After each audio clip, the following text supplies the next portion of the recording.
Good morning, everybody. Welcome to Hickory Hollow Forge. It's where the magic happens. Alright, so today I'm gonna do a bone handle on a little Bowie knife that I just made, and it's got a D guard on it, so it should be a cool little knife. And you know, I see on the forums a lot of times people talk about bone handles and how do you do it, where do you get your bone, and this is a real easy way to do it. You know, they sell these as dog chewies at most pet stores. This one came from PetSmart. You can get them from chewy.com. Rural King has them. I think most Tractor Supplies has them, and you've watched one. I watched till they got on sale, and I got this for like $6. So set of knife scales and bone for $6. I'll do that. So anyway, I'll show you how I do it. Anyway, I'll be back. I bought actually some bone at Rural King that kind of looks like this. This is one that was cut up, but you can see they leave all the goodies for the dogs on it, and it needs a lot of cleaning and a lot of drying and de-oiling, and they were like $6-7, but it's a 12-inch long bone that you can get quite a bit out of, but a lot of work. So I started getting these, and they're already clean. They're already pretty much ready to go. The inside's cleaned out. So that's what I started using, and I'm getting all the wrapper off here, and I'll show you how I do it. Now, I'm not saying I use all the OSHA approved methods and everything, but well, it gets me by, and so far I still have all my digits. So anyway, here's what it looks like unwrapped. It's clean inside. And you'll see that there's two nice big wide flat areas, and you know, this area right here that's cupped does you no good at all for a knife scale, but this side and this side are very usable. So you have to watch how you cut it, but you get two good knife scales out of a 5-inch bone like this. So anyway, I'm going to go cut this. Cringe if you like. It gets me by. Here's how I do it.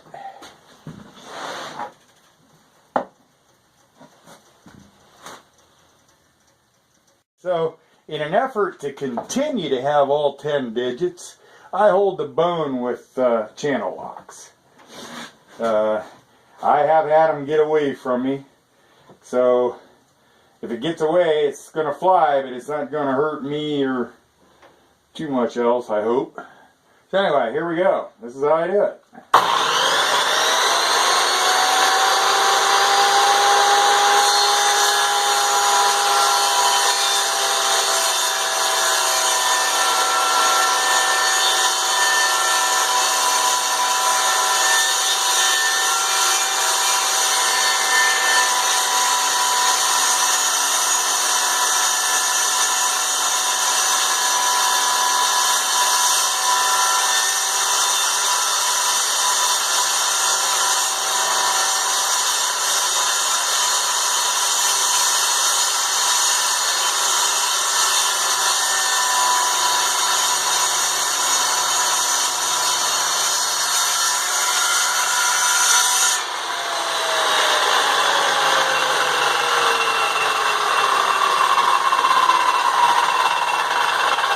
Okay, now once you've cut through one side, like that, I don't cut clear down through. I flip it over then and cut from the top, or cut from the other side.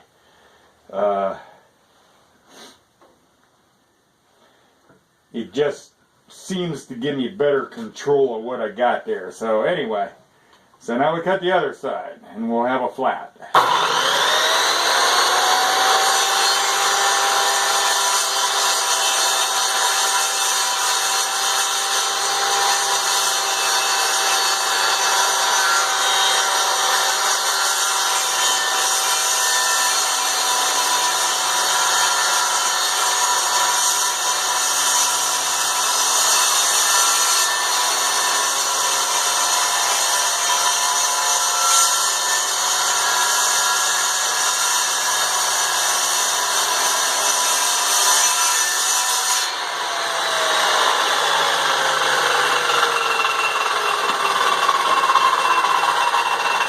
Okay, so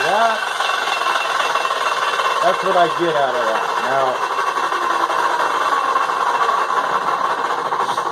Now, as you can see, there's still some cup in there, and you don't want that. You don't want that hollow in there.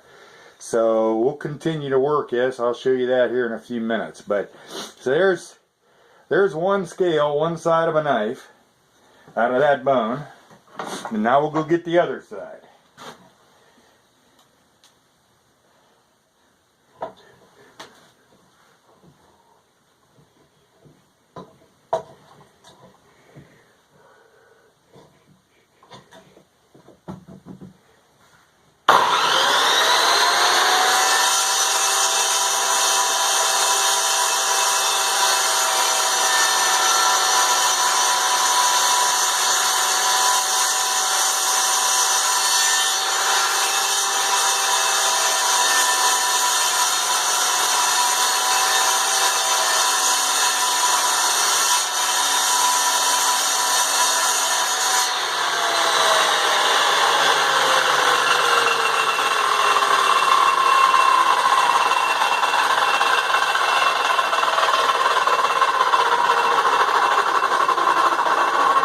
Okay, so there's the other one. Now, there is a lot of cup here, but we'll deal with that here in a minute.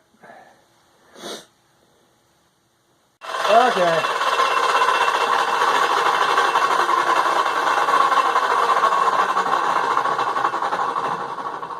I forgot to put the camera on.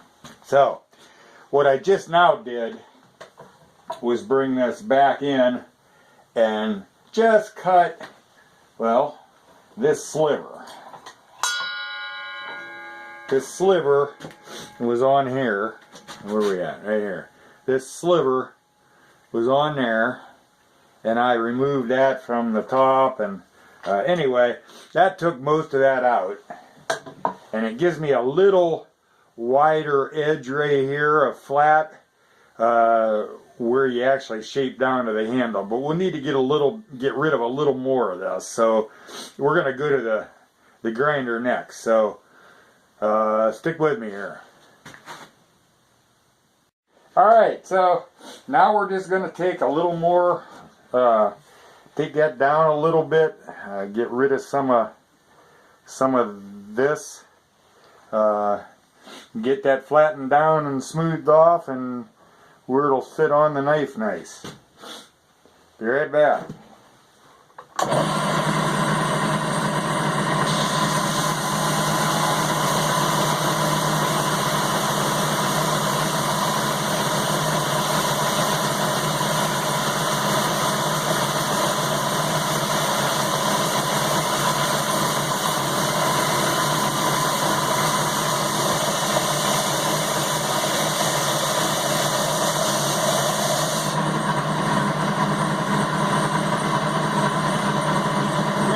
One.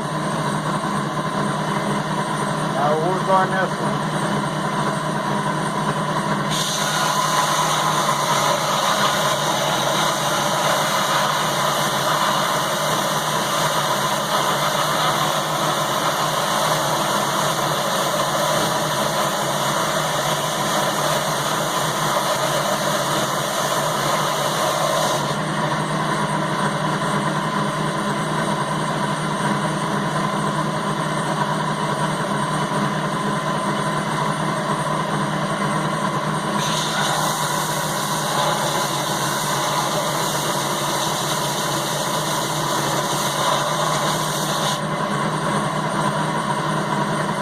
Knife we're working on this morning, and as you can see, there's still a little bit of hollow here, but what's important is what I did,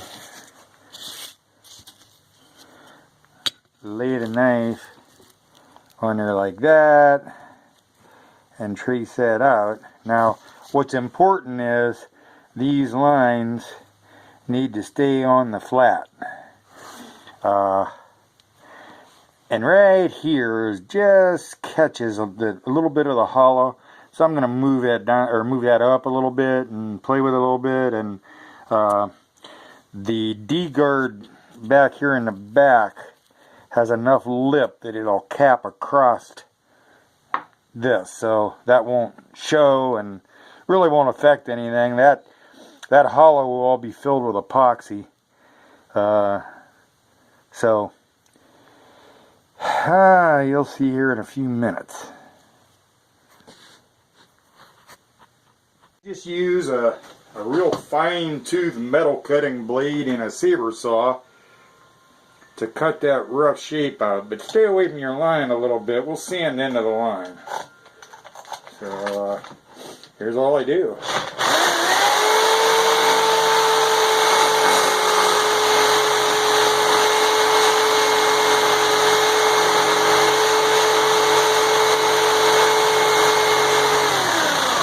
So you can see about how close I cut to the line there. And then little by little, we're going to, I sort of started there a little bit right here, right there. You gotta kind of custom fit that right to the front and to the back. And that's why you leave a little bit extra to play with. So anyway, that's where we're at with it. And now I'll rough in the other side and get it cut up. And there's the other side cut out, and I put that back on the belt sander just to flatten it a little bit more. So anyway, you can see here what I'm talking about. You gotta kind of slowly but surely custom fit that. This front corner here needs rounded off to fit where the guard is, just a little bit there, that kind of stuff. So anyway, I'll go work on that and be back. Yeah, and you know, you want to go real slow with this because you can always take a little more off, but you can't put any back on. So anyway, now we'll have to kind of custom fit that back in a little bit, and we'll be there. I'll be back. So anyway, I think we get that fitting pretty good for a roughed in, and now we got to get a little bit closer. Stick with me. Now, just one thing to mention, with the D-guard knives, I try to keep the bottom just almost flush. You know, I sanded clear into the line there on that bottom, because it's hard to get in there with a D-guard to take much more off and clean that up any. So I try to have that bottom edge just flush to the just flush to the tang,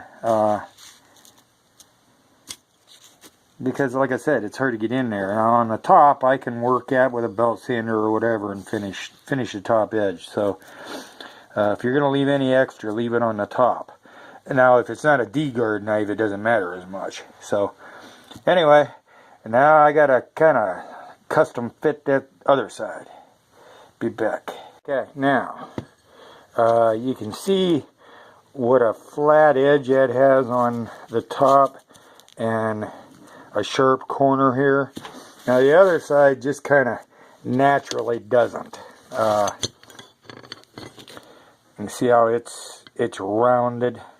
Doesn't have that just right here, but doesn't have that sharp edge. So anyway, I need to shape this just a little bit, round it off, make it fit a little more comfortable in the hand. So I'll go do that and be right back.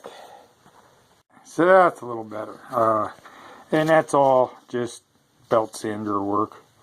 And then after these scales are mounted and everything's, you know, the epoxy all set good and everything, I sand these with 220 and then 800 and then 1000 grit. And you'll actually get some shine to that bone. Just when you get down to 1000 grit, that fine, it actually almost buffs the bone. So you'll see all that coming up. Now, this knife, and I'm telling you this because you're going to see that it looks different. This knife is It's 1095 carbon, and it's been rough shaped. The D-guard on, the back peened over, and I tack weld that just because it seems like a really good idea. But anyway, and then it's been drilled for the pins that'll go through the scales, but it hasn't been heat treated yet. So I've been waiting for the weather to warm up. It was like 34 degrees this morning. My forge is outside. I got a wood floor shop, so I work everything that's fire and heat goes outside. So anyway, it's a little warmer now, a little better weather. I'm going to go fire up the forge and heat treat this knife. And then after it's heat treated, I put them in the oven in the house at about 450 for an hour. That tempers it. Because heat treating makes it hard but very brittle. Then you temper a little bit and it takes the brittleness back out of it. So anyway, I've got all that yet to do. I'm going to go do that. Go get yourself a cup of coffee. In the blink of an eye, I'll be back with this all heat treated and cooled down and cleaned up and ready to put scales on it. So see you in a minute. Heat treat begins. Okay, so first we'll warm the oil up a little bit because it's cold out here.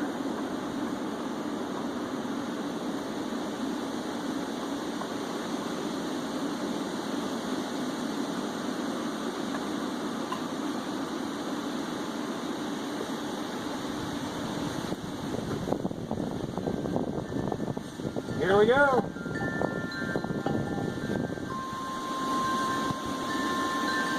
Yeehaw!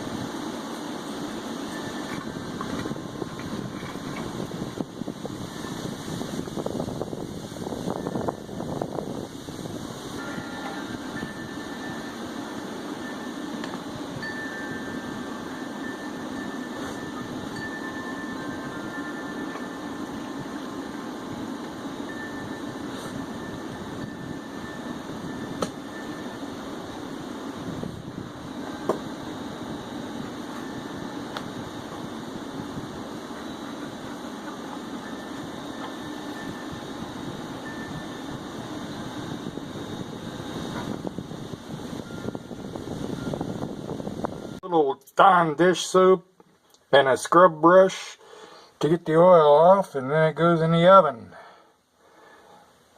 See you in a minute. So that's been tempering at 450 for about an hour, and now we'll shut the oven off and let it cool down to air temperature, and then we got to go put those bone scales on there. National Weather Service keeps saying terrible winter, 60-70 inches of snow, cold, blustery, La Nina conditions. But Mr. Wally Worm sure doesn't have much black in the middle of him there, so he says different. We'll see what happens. Okay, I told you I'd be back in just a second. So I already did a process that I do to put a patina on that blade. I like my Wyatt and Cooey.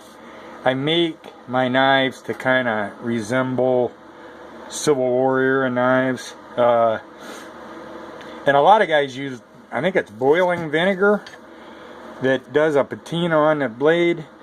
And it does a fine job, that's cool. But I hate the smell of vinegar. So I found a little different process I use, but that's my secret. So anyway, it kind of makes the blade look old. So now we're going to do these bone scales. So I'll see if I can work out the tripod here to kind of let you see what I'm doing while I'm working. So give me a minute to set that up and I'll be right back. Okay, so I do this a little bit different than some guys. some guys and gals. What I'll do is mix enough epoxy to do the scale on just one side of the tang. Let the epoxy set and then drill through. And then put the other one on and, you know, drill through that both sides. And my reason for doing that is that it just gives you a little more control over the positioning of the scale on the tang, and then when you drill, you know, it can't possibly move on you as you drill a hole. So that's my reason. So it works for me. Some guys do both sides, and you know, they drill it before they put any glue on it and have it all ready to go, and then they glue it and put it on the tang and put the pins in all in one thing. I'm talking here and I didn't mix up near enough epoxy.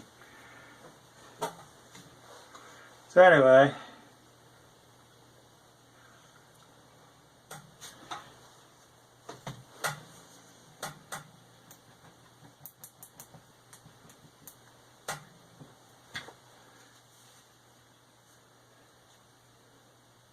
kind of cold in the shop, and probably should turn the heat up a little bit.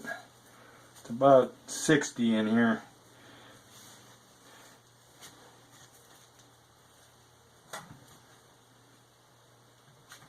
Okay, so that's better. Now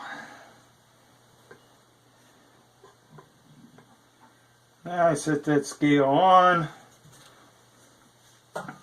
I try to get, as I mentioned before, the bottom edge of the scale pretty darn close to the bottom edge of the tang, so there's not a lot of grinding and sanding to do down inside of there. So I just need a little spacer here. I'll use this little drill bit.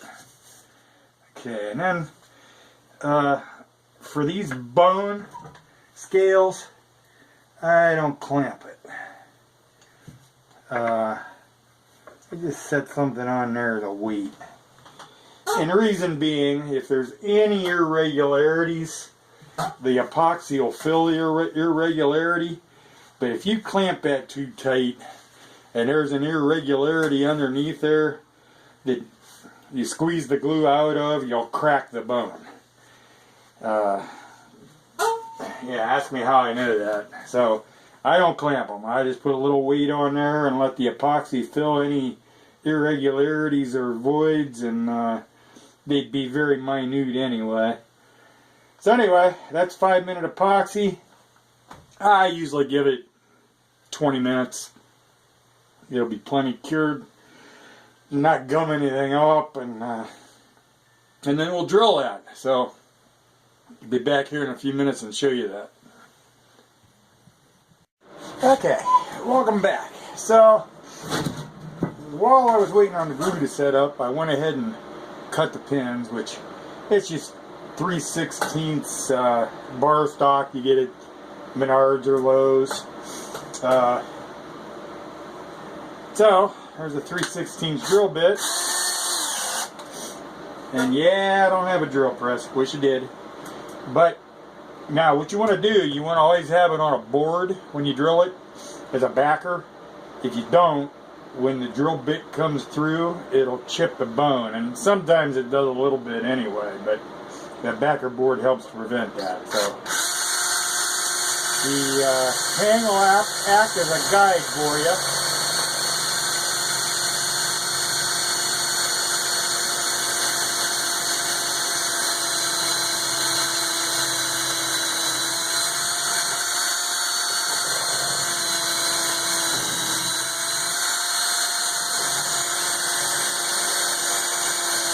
That bone is tough stuff.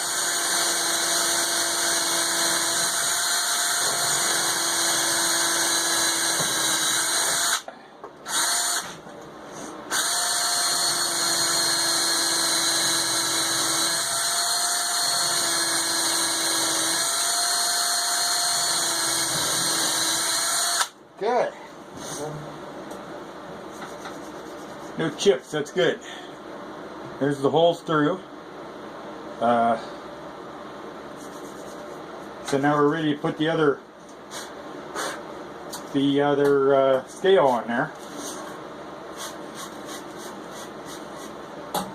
And it's the same process as before. And then once it's on, we'll drill back from the other side. So I'll get some epoxy mixed up and do that.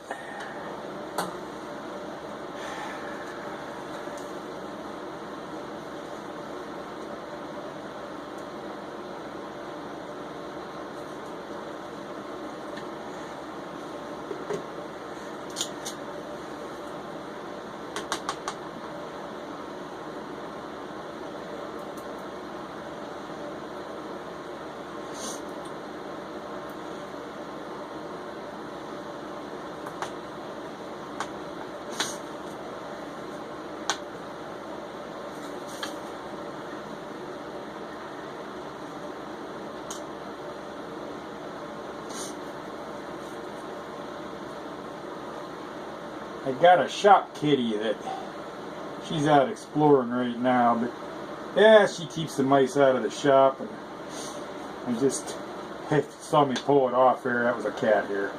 I get cat hair on everything, but that's all right. Miss Kitty helps keep the rodents away.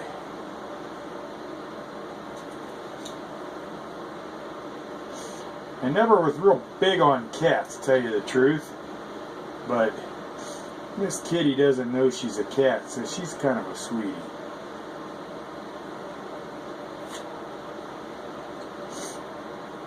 I suppose they're all sweeties when you know them well.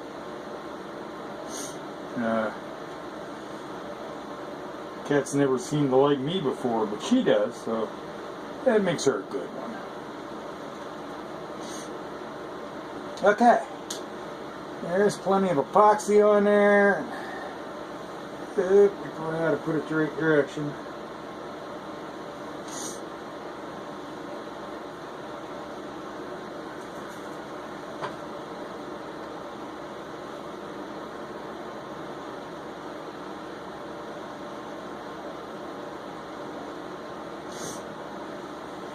Okay, same thing, we'll put some weight on there. Make sure it's all lined up good.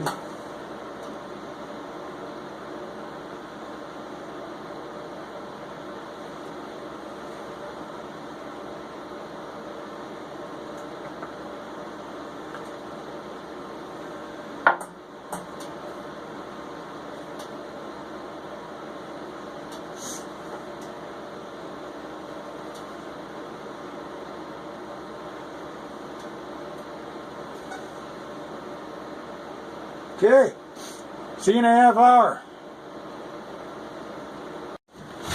Okay, I'm back. While I was waiting for this to cure, I was even watching an episode. Believe it or not, I really was watching an episode of Forged in Fire, and the guy quenched his knife in oil.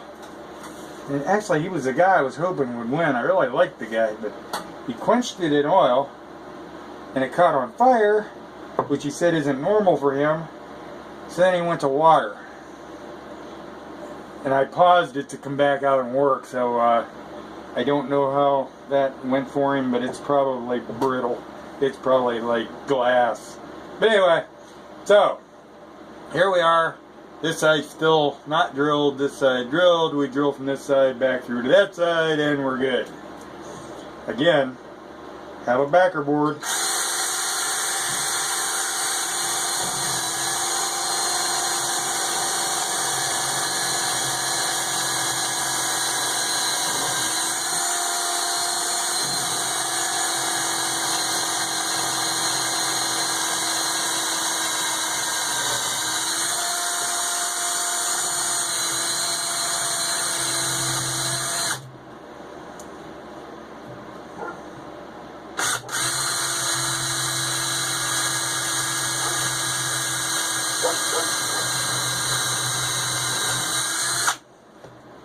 Okay, so nothing chipped out.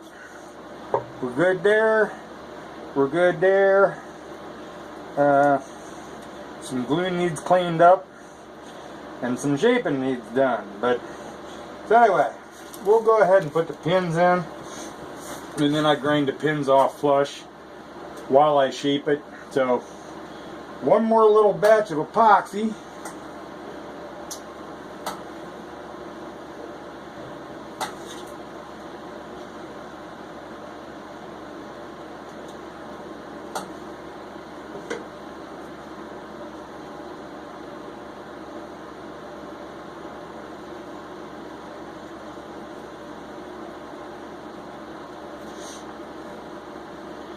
And I roll the pins. You're not able to see this, yeah, you are. Yeah, okay. So anyway, roll the pins in the epoxy a little bit. Oh, something else I always do is make sure those holes are open up enough, because if that pin is just a little too tight in that bone, again, it will crack. Once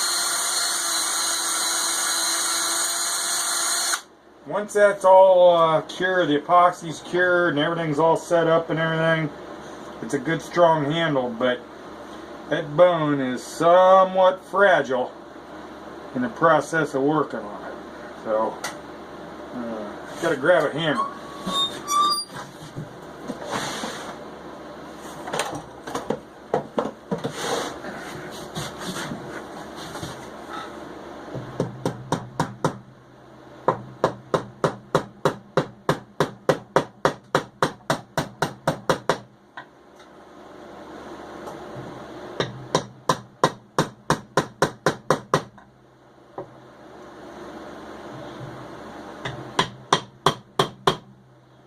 Okay.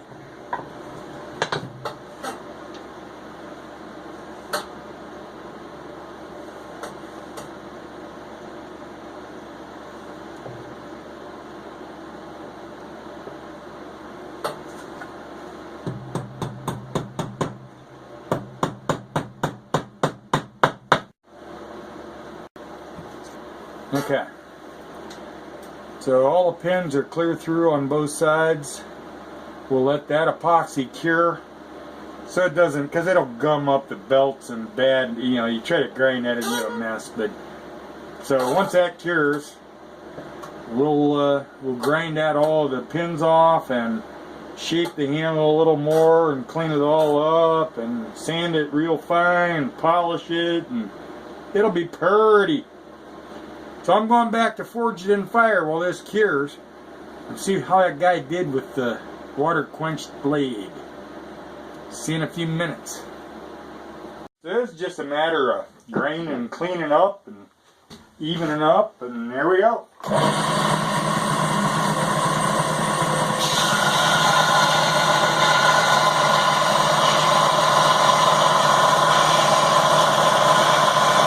Okay, so there's the finished product. Now when you sand the bone across those pins, you get some real fine powdery metal residue in the bone, and that can be cleaned off with alcohol and make it a nice shiny pretty white bone. But I don't want it to look new. I want it to look like an old Civil War knife, so I usually just leave that. So, and you can see the shine in the bone, and that's just from getting down to 1000 grit sandpaper. And then I'll usually throw a little like Johnson's paste wax on that or something, and there you have it. That's it. That's a bone handle, cow bone handle, start to finish. Hope you enjoyed, and thanks for watching the video. And okay, so if you liked the video, please hit thumbs up and subscribe. See you next video.